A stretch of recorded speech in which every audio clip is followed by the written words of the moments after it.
নামাজ পড়বো নামাজের মতো। কেমনে পড়বো? কার সামনে দাঁড়াচ্ছি এটা একটু উপলব্ধি করব, কার সামনে দাঁড়াইতেছি। সুবহানাল্লাহ সুবহানাল্লাহ।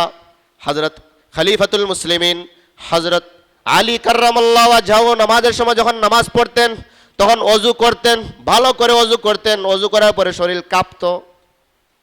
খাদিম জিজ্ঞেস করলো, হুজুর আপনার শরীর কাঁপে কেন? প্রতিদিন দেখি ওযু করার পরে আমার শরীর কেমন যেন কম্পন সৃষ্টি হয়ে গেছে।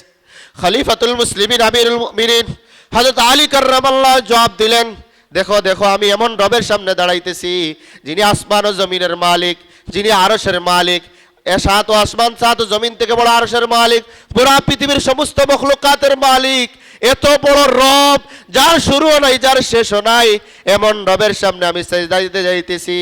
কেমনে আমার সবার সামনে দাঁড়াইলে রব খুশি হবে এটা নিয়ে আমার ভয় হইতেছে, কেমনে দাঁড়াইতে পারি? সুবহানাল্লাহ।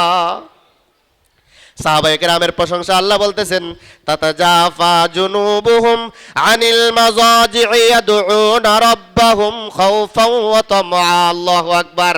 তাদের রাত্রিতে তাদের শয়নস্থান থেকে তাদের শরীর আলাদা থাকতো, অর্থাৎ সারা রাত্রে ঘুমাইতো না। রবের সামনে কেমনে দাঁড়ায় রবকে খুশি করা যায়? এইভাবে ছিল আমার সাহাবায়ে কেরাম। নবী আলাইহিস সালাতু ওয়াস সালামের মাধ্যমে আল্লাহ রাব্বুল আলামিন সাহাবায়ে কেরামের প্রশংসা করতেছেন, তাদের নামাজ কেমন সুন্দর ছিল। সুবহানাল্লাহ। আমাদের ইমামে আবু হানিফা ইমামুদ দুনিয়া ইমামুল কুল, তিনি এক রাত্রিতে নামাজে দাঁড়াইছেন। একটা আয়াত পড়তে পড়তে ওয়ামতাজুল ইয়াউমা আইয়ুহাল মুজরিমুন, এই আয়াত পড়তে পড়তে সারা রাত কাটাইয়া দিয়েছেন দাঁড়ানোর মাধ্যমে।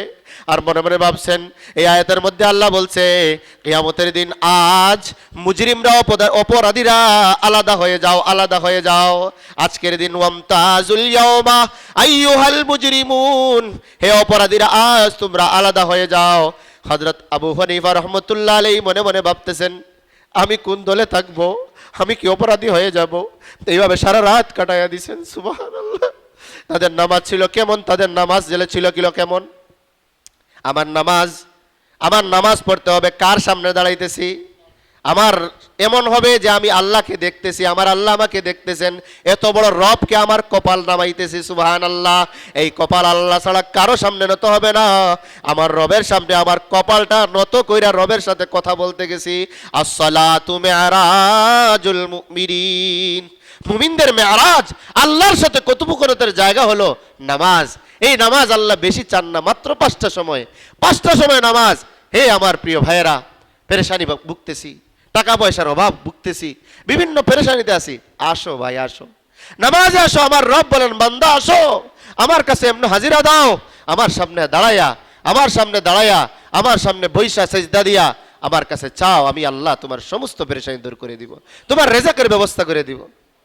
এই জন্য পিয়ারে হাজিরিন, নামাজ আবার পড়তে হবে। হযরত আমিরুল মুমিনিন খলিফাতুল মুসলিমিন হযরত ওমর ইবনে খাত্তাব রাদিয়াল্লাহু যখন বাদশাহ হন, অর্ধবিশ্বের বাদশাহ, তিনি প্রথম বাদশাহ হওয়ার পরে সমস্ত গভর্নরদের কাছে একটা চিঠি লিখছেন।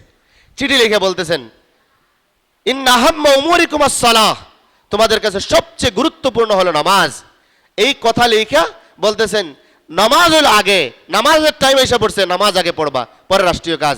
যদি নামাজ ঠিক করো রাষ্ট্রীয় কাজ সব ঠিক হয়ে যাবে, এখানে দুর্নীতি ঢুকবে না। ঠিক কিনা? নামাজ ঠিক, আল্লাহকে ভয় করে, কোনো দিন যে আল্লাহকে ভয় করে তার কাছ থেকে কোনো গোপনেও 1 টাকা কি এদিক সেদিক হবে না। সে তো ভাবে যে আমার আল্লাহ গোপনেও দেখেন। সুবহানাল্লাহ। এই জন্য বলতেছেন যে নামাজ আসল। এই জন্য আল্লাহ রাসূল সাল্লাল্লাহু আলাইহি হাদিসের মধ্যে বলছেন আসসালাতু ইমাদুদ্দিন ফামান আকামাহা আকামাদ্দিন ওয়া মান হাদামাহা হাদামাদ্দিন। নামাজ হলো খুঁটি, দিনের খুঁটি।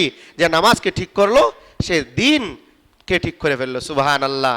নামাজ ঠিক, সব ঠিক। আর যে নামাজকে ধ্বংস করলো সে তার দিনকে ধ্বংস করে দিল।